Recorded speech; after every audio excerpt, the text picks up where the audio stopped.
Welcome, friends, to another episode of The Good, the Bad, and the Bible. One of the few series that you will ever find that takes the Holy Bible at face value and talks about whether or not what it has to say is good or bad throughout the whole thing. My name is Rogan, and you are watching The Mysterious Stoner in a Bowler. And if you would like to know why I feel qualified enough to talk about what is good and bad in the Bible, I refer you to pretty much any of my other videos on this matter because I talk about it often enough. You'll find it at the beginning of one of those videos, and I don't feel like talking about it again in this one, much to the relief of anyone who is following my videos. Today, we're just going to get straight to the chase. We're in chapter 23 of Exodus. Sorry, nothing exciting again is happening, but we actually have some more positivity going for the Bible in this episode. A fair bit. Of course, spoiler alert, I mean, if you've been following these videos already, you already know the Bible always has to have something negative at the end of our sessions to say. Maybe it will break the cycle at some point. I can't do too much at once, but it does always seem to end on a sour note for the Bible, doesn't it?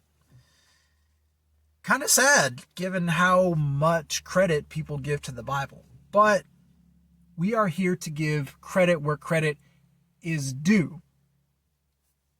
Not credit where everyone else says is due. Because honestly, how many people actually read the whole thing? I'm using a literal copy, King James Version, original, because that's what a lot of people hold to. Not the best version, but one of the most popular, especially of the ones I was raised up on when I was a Christian. And so, without further ado, let's jump into a few more of these rules that God comes up with that turns out to be pretty decent. And I'm going to summarize. I'll share some of these in actual phrasing because the King James Version is it has a very colorful way of putting things. And honestly, I had to go to the ESV, a different version of the Bible, to get some clarification as to what some of these verses were talking about. So, Exodus chapter 23, starting at verse 1. Talking about in court, it's saying, don't raise a false report. Don't lie in court. Don't be a false witness. Don't try to help someone you know is in the wrong when in court. That is basically what the first verse is saying. So, good. Yeah. Second verse, thou shalt not follow a multitude to do evil. Second verse, thou shalt not follow a multitude to do evil. Meaning, don't follow the crowd if you know that the crowd is going with something bad. Not just in the moment, but in general. Like if it's a popular trend to do something really stupid, or even straight up illegal or bad, just because the crowd does it, that doesn't mean you should. Think for yourself. Don't let the crowd think for you. That should be how the verse goes. That's how it should be expanded on. But it just leaves it at, thou shalt not follow a multitude to do evil. And that's all you get. But good advice. Good advice. I agree with it.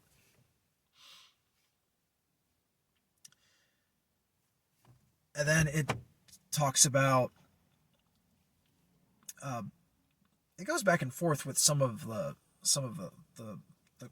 court and bearing witnesses against other people. It likes to use these legal terms in reference to lying, which is interesting. I don't know why it just doesn't. I don't know why saying thou shalt not lie isn't enough. God feels it necessary to expand on these. And he even states to not rule in favor. These verses I feel should be together because they're kind of the same, but 3 and where is it? 6. 3 and 6 both talk about judging poor people. And one says, don't judge a poor person, like don't look down on them because they are poor. And then the other one says, don't help them. Don't look down on them just because they're poor, but also don't help them just because they're poor. Like, don't show favoritism just because they're poverty stricken, because, and this is me expanding on it, because people sometimes put themselves in that situation and they deserve to be there. So it's interesting, but honestly, I'm all for helping poor people. If someone is breaking the law and it's putting them in a poor place, then, well, they need a very specific kind of help. Obviously, you shouldn't just give them free food money. They need more than just food and money. They need to get their life together.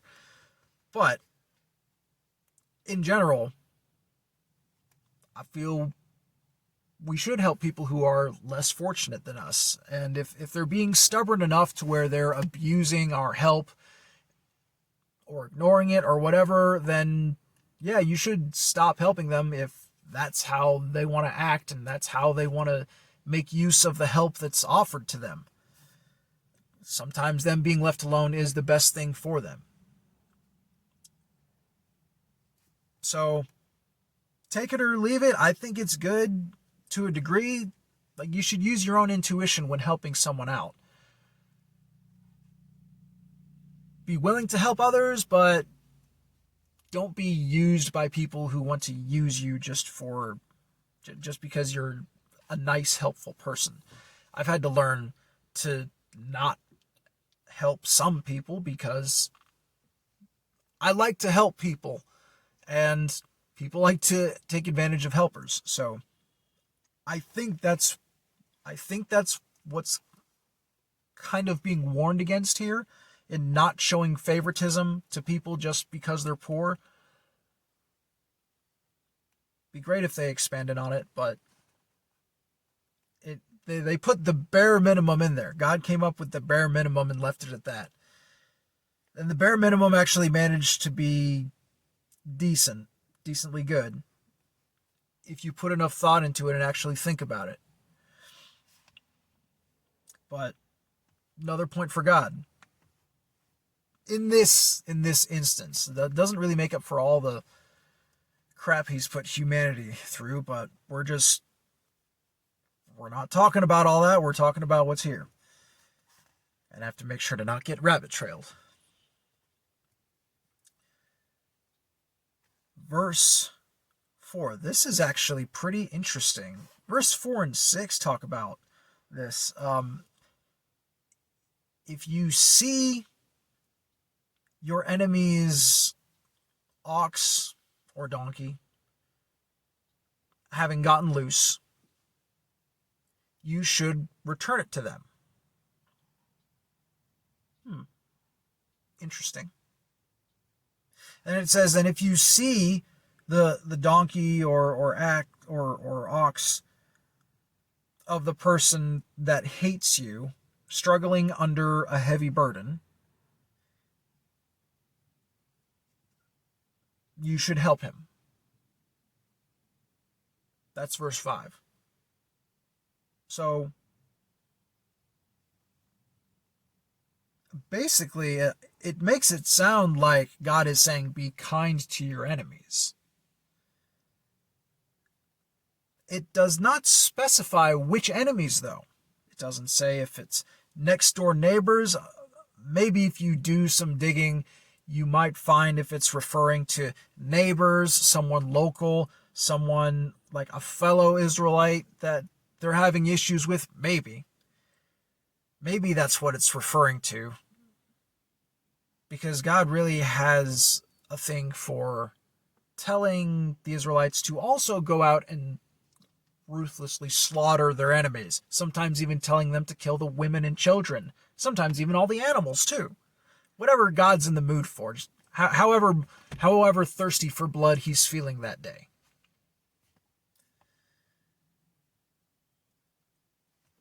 So I don't know where exactly the heck this would apply to help, well, for the Israelites back in the day, that is.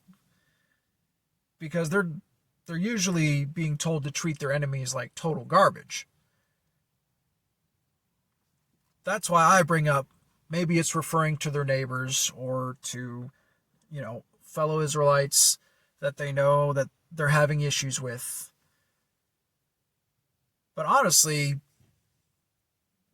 if you want to resolve an issue with someone, one of the best ways is to try and be kind. You don't have to, I don't think you have to always help them out, but if they're in a desperate situation and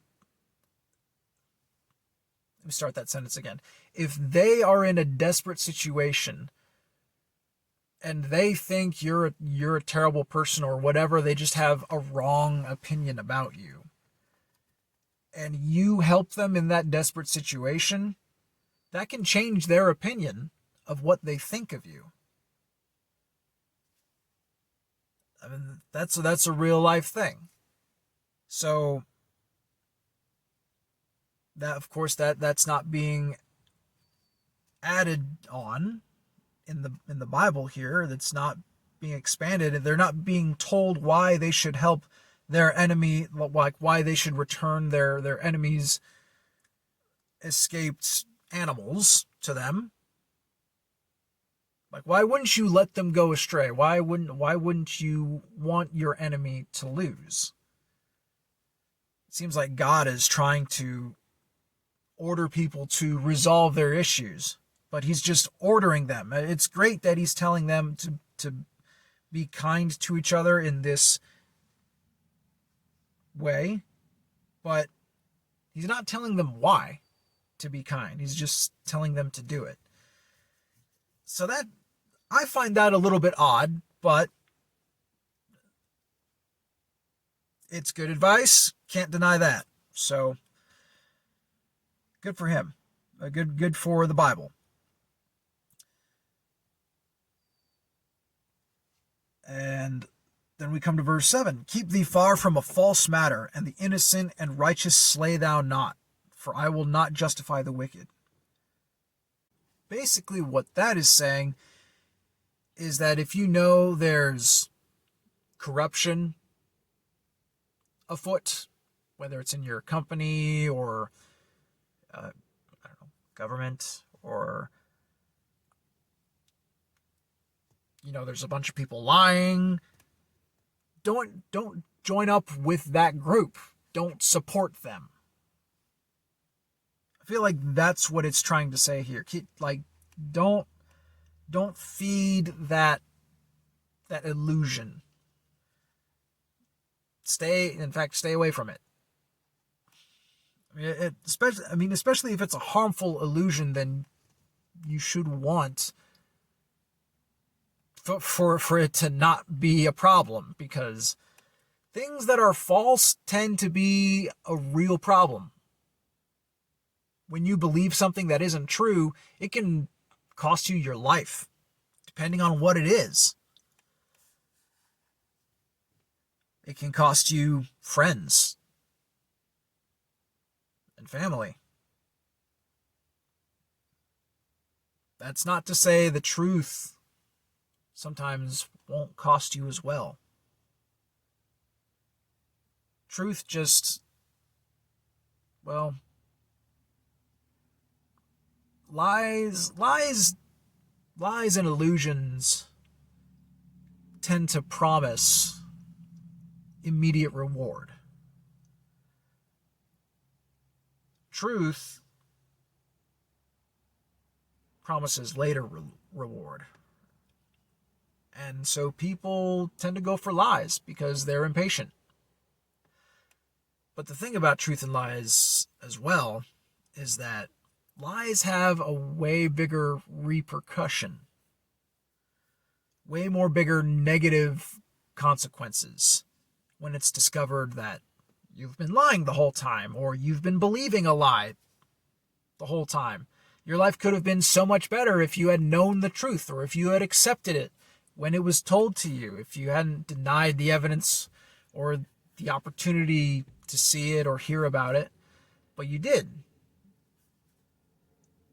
And you chose to believe what you did for a long time, and then you discovered it wasn't real later on, and you have to reconfigure your life because you found out that part of your life that was based on that lie, well, it's like it kind of takes away that whole chunk of your life. That can be very scarring and painful. I've been through that myself. And truth, I mean, lies will make you suffer a lot in the end. And with truth, it will make you suffer up front.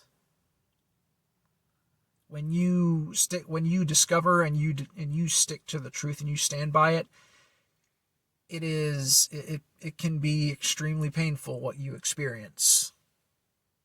But the reward that comes from standing by the truth in the long run outweighs all the rewards that lies can promise. So, yes, you have to wait to get the reward, and it's a lot more painful of a journey to get that reward from sticking by the truth, but lies just aren't worth it because they will destroy you that much harder. You'll have the truth kicking your ass. And let me tell you, it is not fun to have your ass kicked by the truth. So the more truth you can stick around, the better. And the more lies you can stay away from and avoid having to use yourself even, the better. Man, this would have been a good day to talk about lies and truth and all that stuff. But we're powering through the Bible. I'm not focusing on the importance of lying or not lying. That is a subject for another time I might get into, because that's a really fun and interesting topic I like to think about sometimes. But moving on. Speaking of lies and along that same wavelength, the very next verse says, don't take a bribe.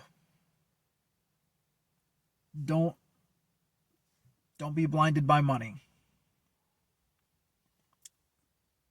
Because money blinds the wise and perverts the words of the righteous. So if someone is paying you to lie, don't do it. You shouldn't.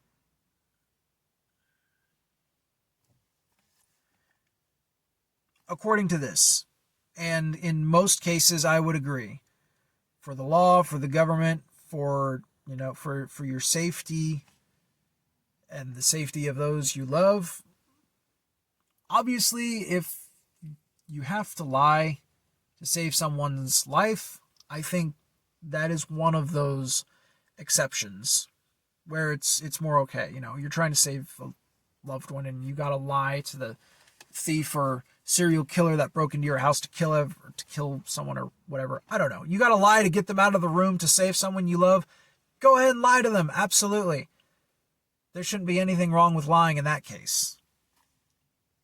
But in general, don't lie.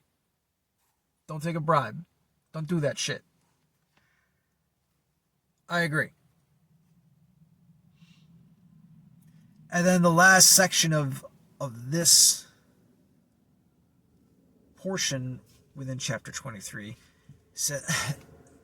is a repetition of something else we have seen in the previous chapters.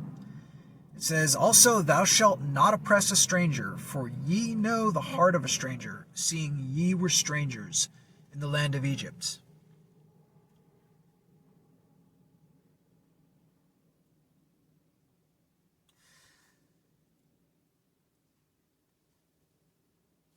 Yes, that is good advice. You should be kind to strangers that visit your country. Now, legalities are a whole nother matter. But in general, foreigners, visitors, yes, you should treat them well. It's just a strange thing that for God to repeat again, given about all the different kinds of people he said he once killed.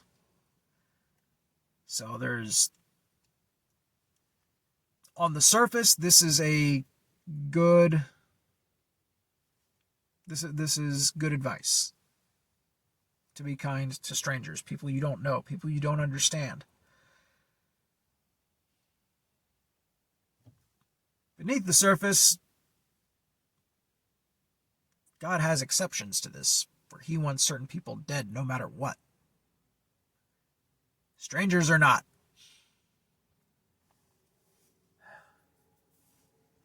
But that's for previous and later episodes. But maybe a little bit in this one.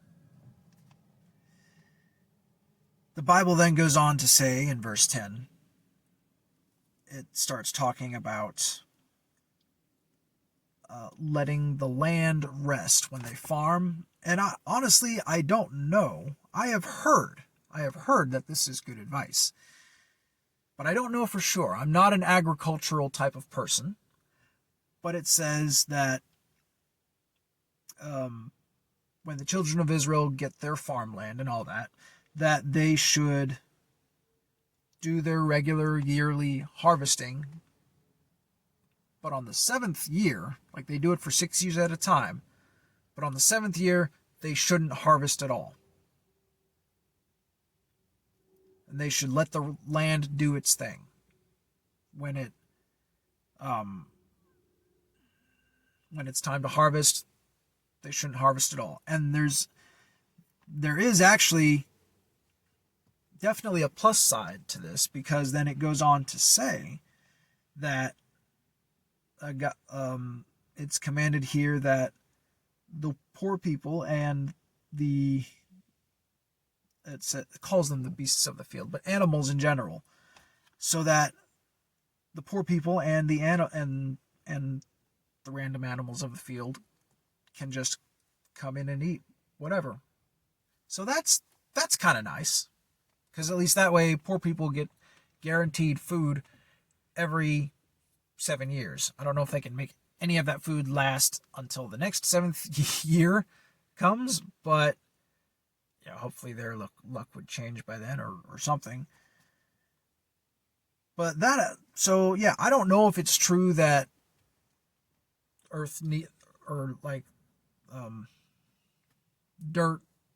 farmland dirt needs to rest.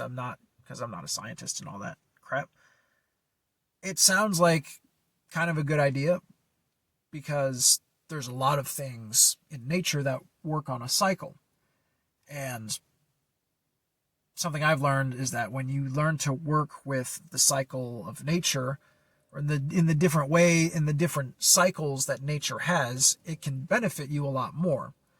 And there's even cycles you can create, like with exercising and dieting, that if you get the right balance, you get the right amount of exercise and the right amount of rest, You can make it part of your daily life, and in the long run, it can really benefit and upgrade your body and make it last longer, make it much more resistant to getting sick, and it can help you heal a bit faster because you're taking care of your body and you're maintaining a cycle.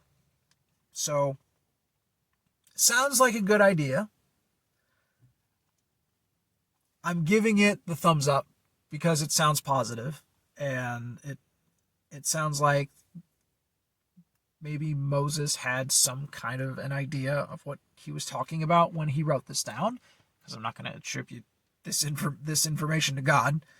Yeah, people lived longer back then, and they could observe whether or not this was a good idea or not.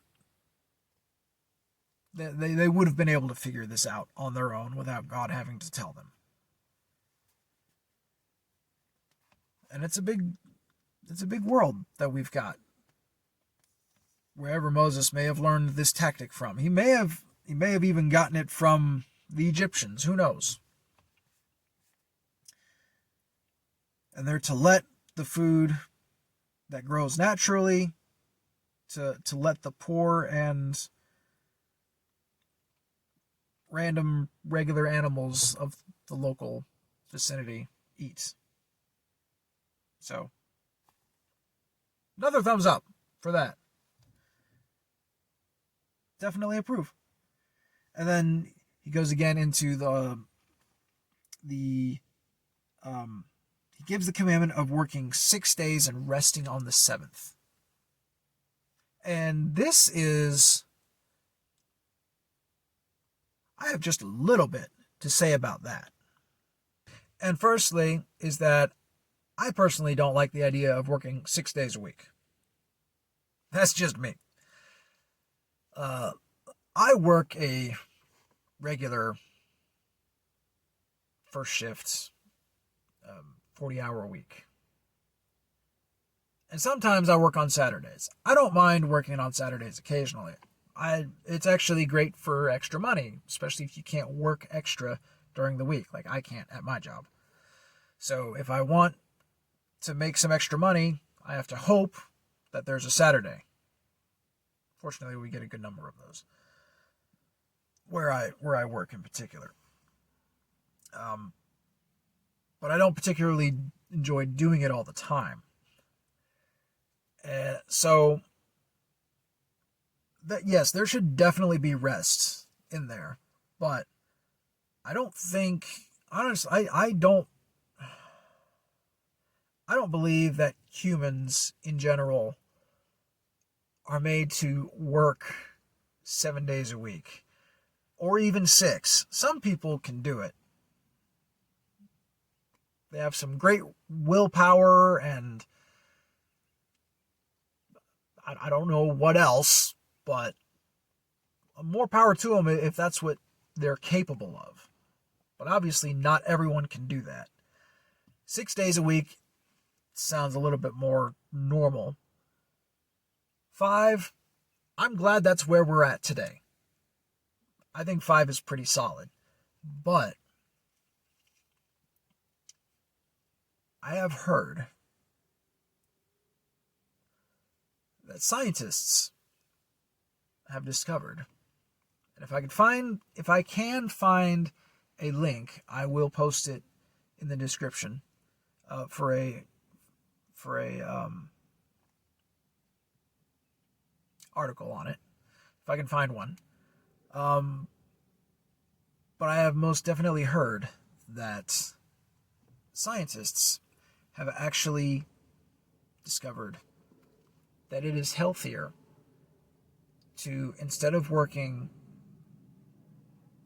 8-hour days for 5 days, that it's actually better to work 4 10-hour days and have 3 days off.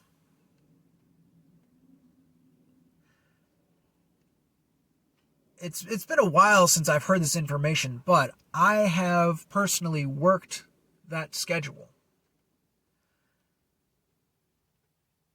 And it is honestly the best schedule I have ever enjoyed.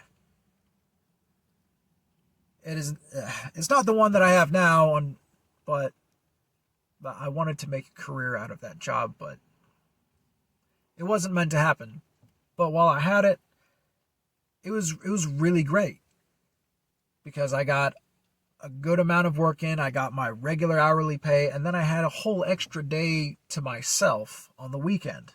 While everyone was at work on Friday, I was sleeping in. It was great.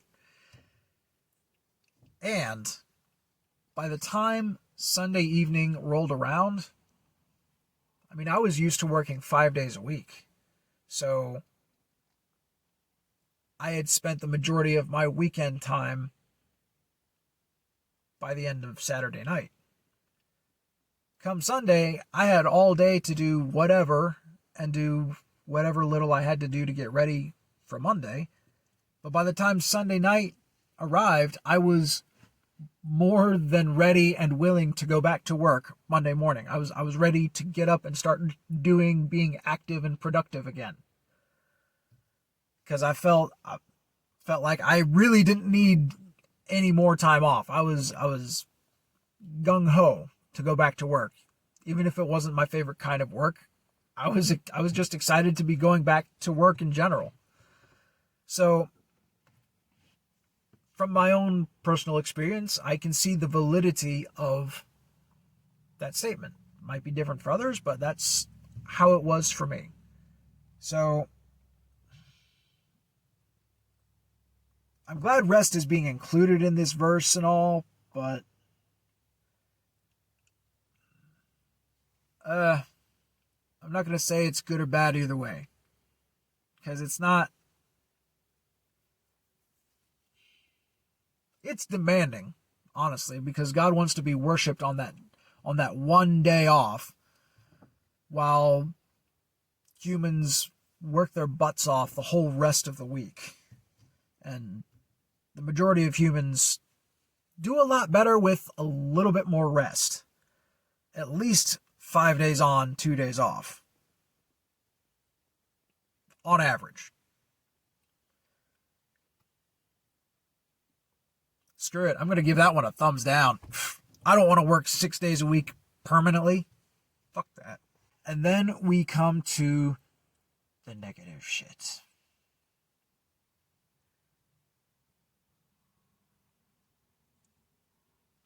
Verse 13 says, "Make no mention of the name of other gods, neither let it be heard out of thy mouth."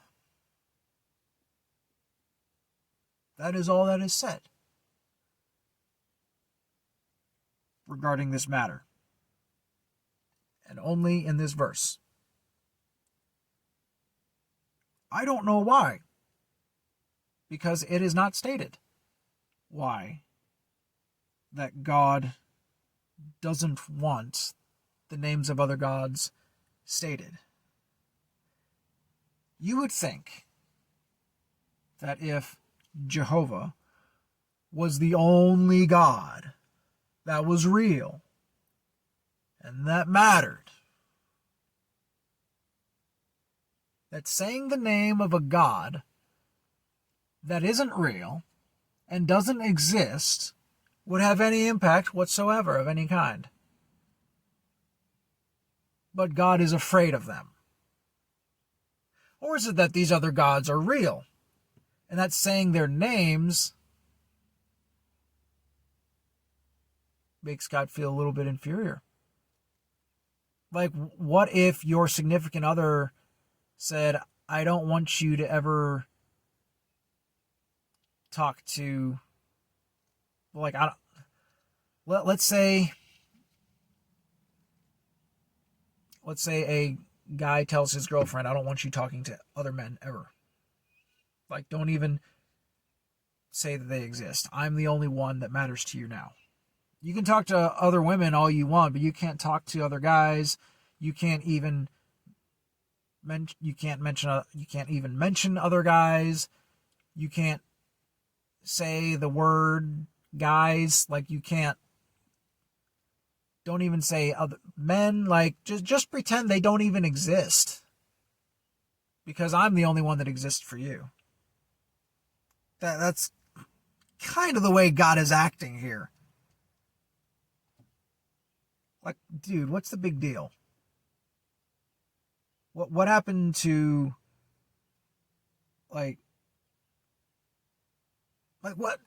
Why? I just don't. God loves to not explain shit. Of course, Christians will say, well, he doesn't have to. He's God. Well, here's the thing. Let's say God is real. He gave us brains. He gave us the ability to gain knowledge and to reason and to think logically. I don't know where the idea that logic comes from the devil, evidence, and whatnot. There are Christians that believe that Satan planted and created evidence just to mess with God.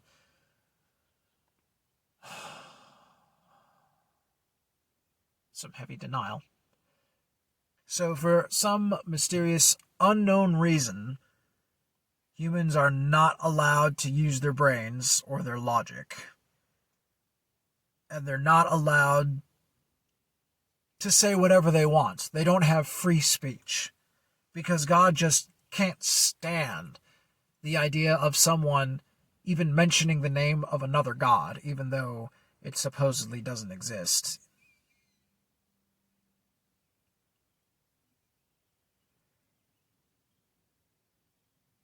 And maybe some Christians would say, well, those other gods are actually demons, and when you say their names, it actually summons them and such. Well, why couldn't God rewrite the rules of reality so that that wasn't the case, and so that when you say those names, it doesn't do anything, it doesn't call on them, it doesn't have any effect in the negative whatsoever? Why couldn't God just do that instead of saying, don't say their names?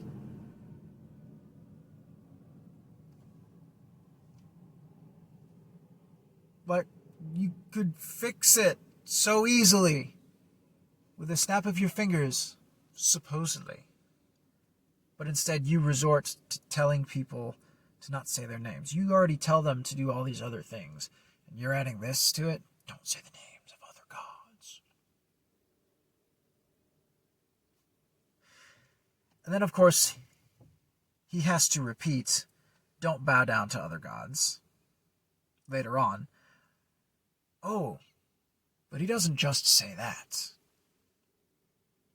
That's one of the 10 Commandments, of course, not bowing down to other gods.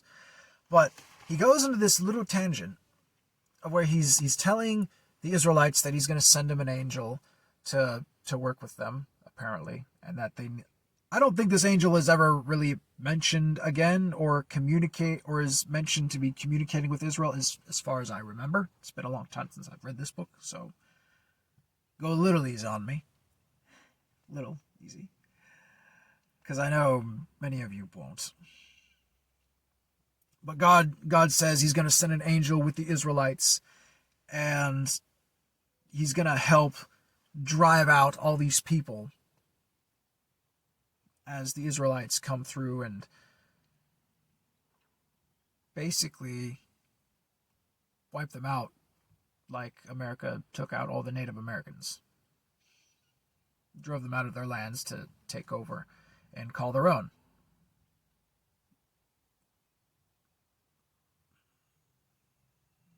If I've thought of that before, it's been a very long time. I never realized that. The Israelites basically drove out the Native Americans of the area they went to get their own land.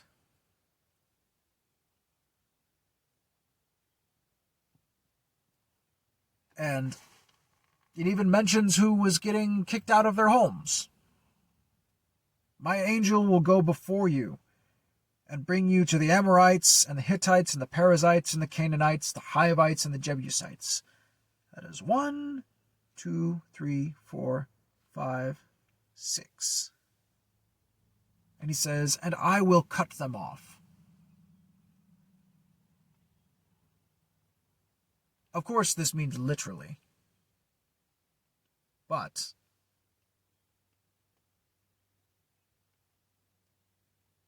I'm guessing this probably means spiritually too. All these people are going to hell.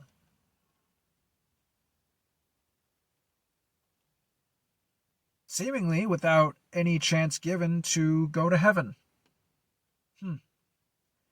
Isn't that interesting?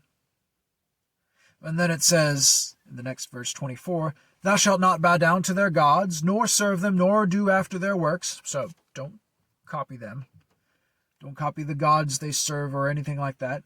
And it even says, but thou shalt utterly overthrow them and quite break down their images. Now, it was a strange custom, so this makes a little bit of sense. But it was an odd custom back in the day for conquering nations to adopt or copy the gods of the people they killed and defeated. I'm not really sure why. Because you would think that if the enemies you're facing has different gods, but you won, you would want to just honor your gods and have nothing to do with the loser's gods. You would think. So it kind of makes like you would totally piss and shit on the graves. And it would make sense to destroy the images of their gods and everything. Like, why would they have to be commanded to do that? Obviously, well, because it was a custom back then to adopt the gods instead. I don't know why. The Romans did it. They were big into that. But apparently it was happening long before them. So, strange.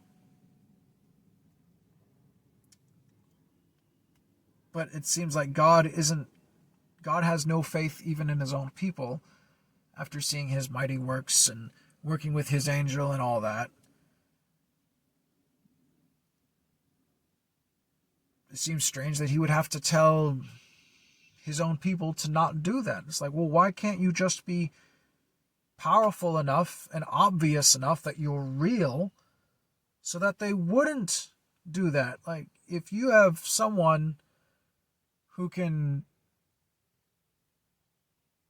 If you have a mutant from the X-Men, and let's take Storm, for example, the one who can literally summon storms and the weather and all that, and you take that character and you put her in here, in the Bible times, well, she would probably be mistaken for a witch, initially. Possibly. But if she's in full control of her powers and everything, and she can show off, and people can make the connection that it's her, and, the storms happening as a result of her, and they follow her into battle, and they witness with their own eyes her summoning the storms and laying waste to the enemy and all that. Why would they want to worship the gods of the enemies that they were fighting when their gods couldn't even physically show up to fight at all? Me saying all that, why couldn't Jehovah show up? Literally, physically. Why couldn't he have his angel do that? Why did he have to tell them to not adopt gods of other nations that they defeated?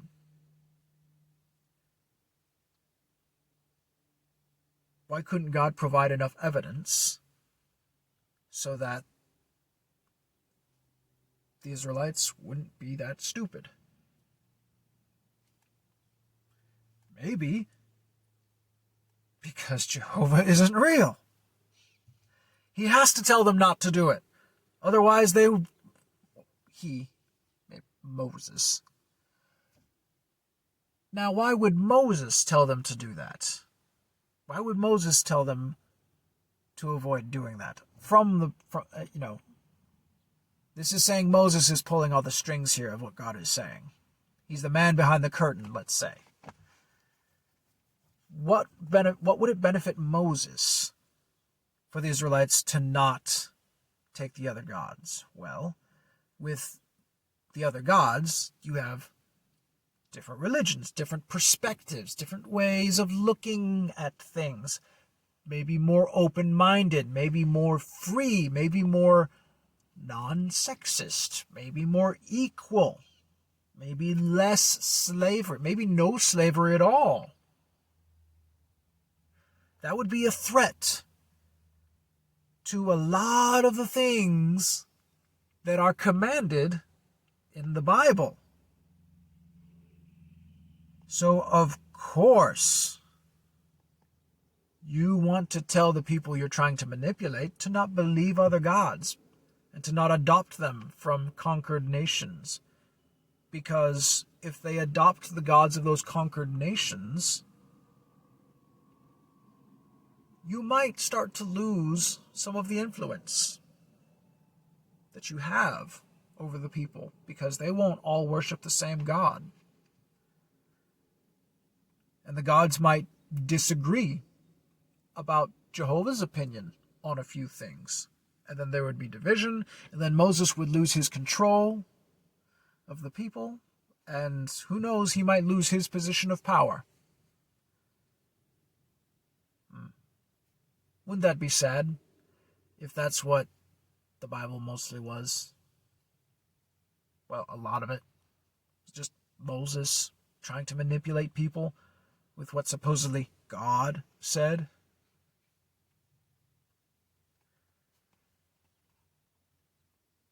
And then the last thing I found a bit entertaining, actually.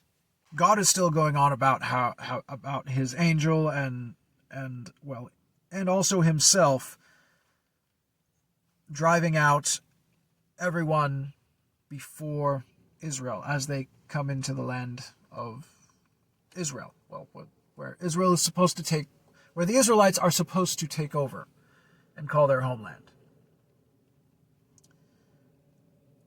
And God is saying all these things that he'll do. He'll make people afraid of them, and he'll make them run in fear. He'll even send hornets before them, which I don't know if that was recorded later or not to happen, but that's not what I'm getting at. And then he says, I will not drive them out from before thee in 1 year, lest the land become desolate, and the beasts of the field multiply against thee.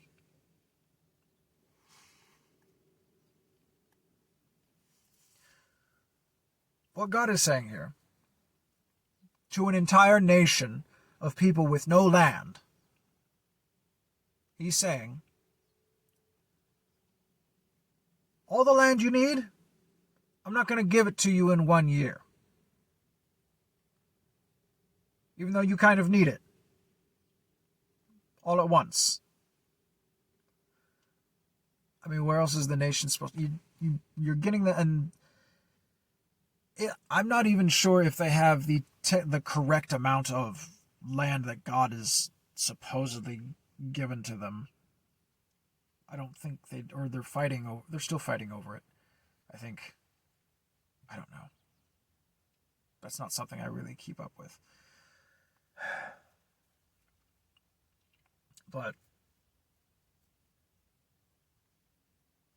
God does not want to give all of the land to Israel at once.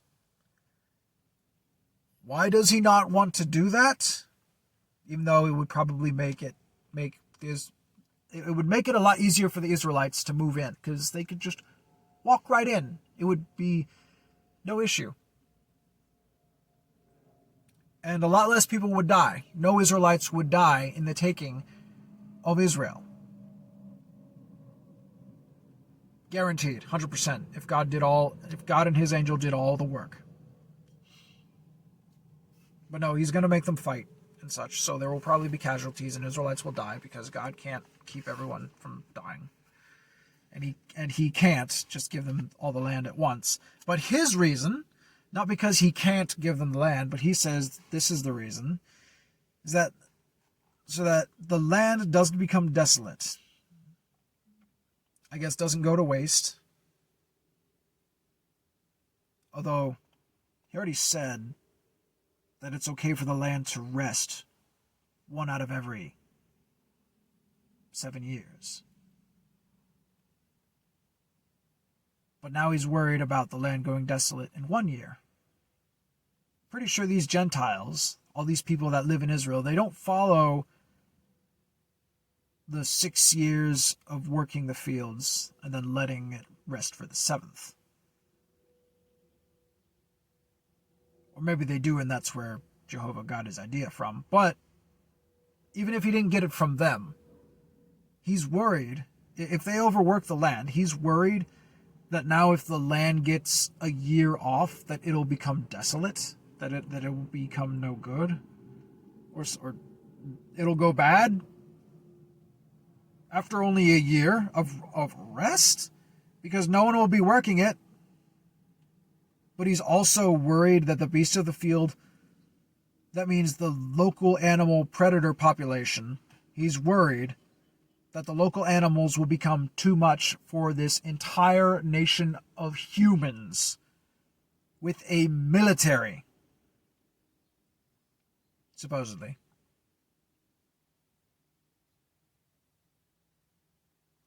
Animals will become that much more of a problem. That's what he's worried about. God can't just kill the animals. He can't keep them from breeding.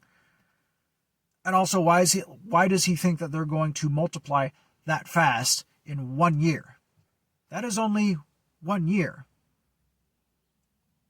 And so what if they multiply? That is more supplies you get from killing those animals and harvesting them. For the leather, for what you can do with the bones and all that, for the meat. You know, seems like the land resting for an extra year and allowing more animals to populate the land would be a good idea. Because the Israelites are going to have a much easier time killing the animals than they're going to have fighting all the people that already live there. So this really seems like a very stupid idea on God's part. He thinks the land is going to go bad and that there's going to be too many animals for the humans to handle.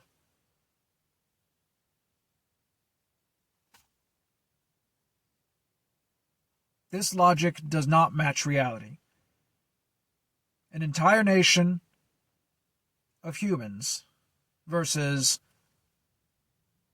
1 year's worth of whatever surviving animals that live amongst all these Gentiles that already live in the land that Israel is promised. God says he can handle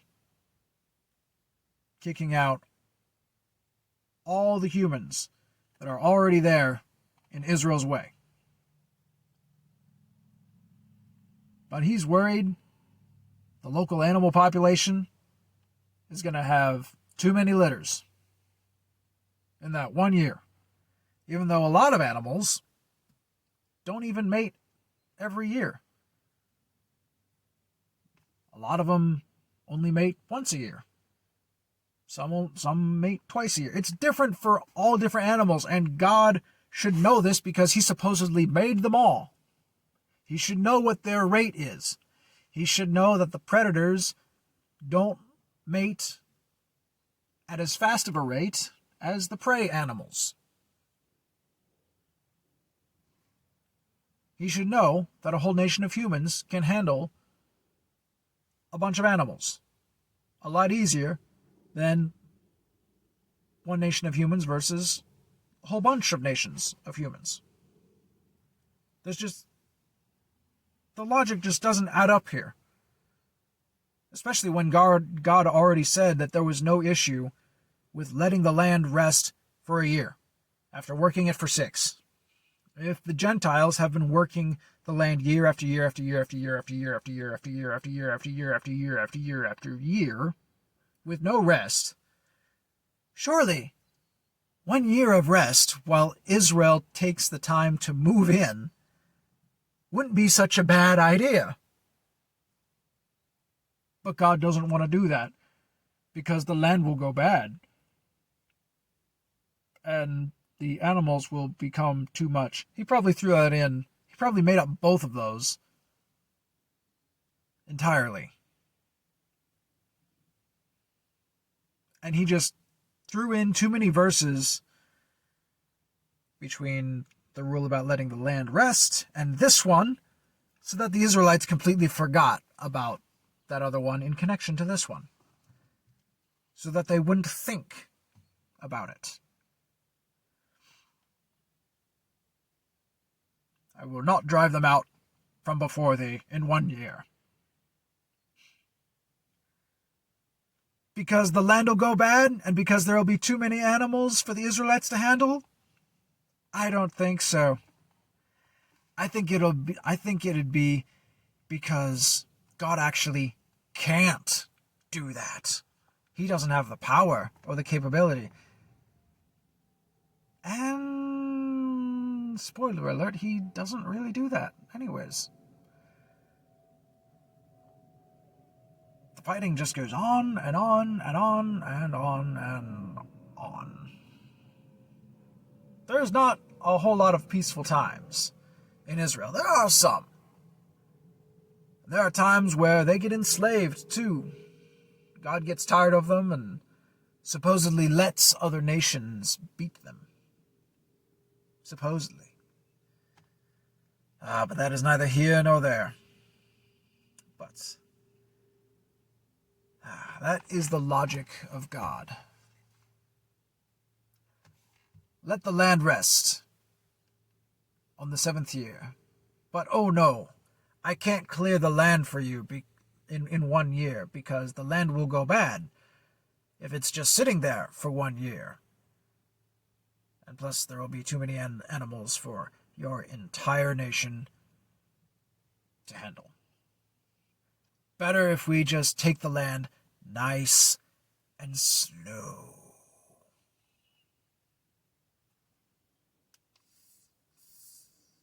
Well, that is all for this video. I hope you enjoyed it. If you did, be sure to leave a like, comment if you would, if you feel like it.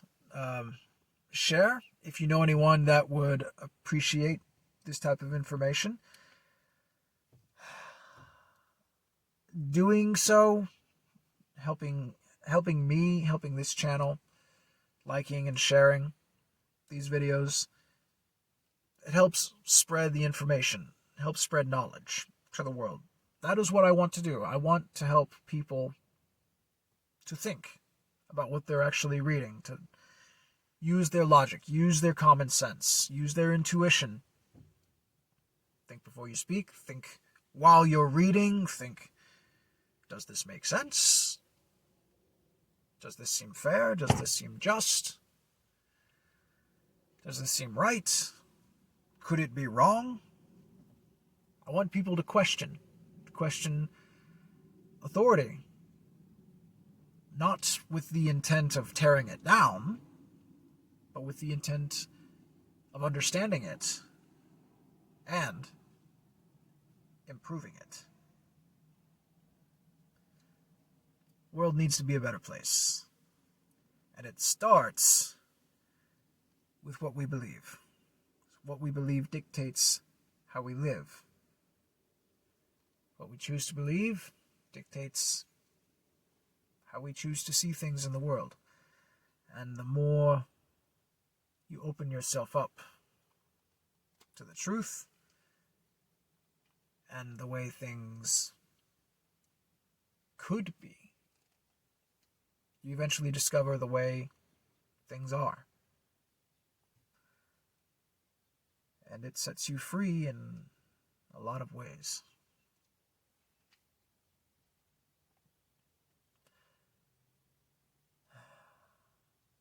And hopefully one day, the world will be free enough to not even need this thing. It would be nice. Especially given all the bad ideas that are in here. I will see you in the next episode, my friends. Stay safe. And until next time, farewell.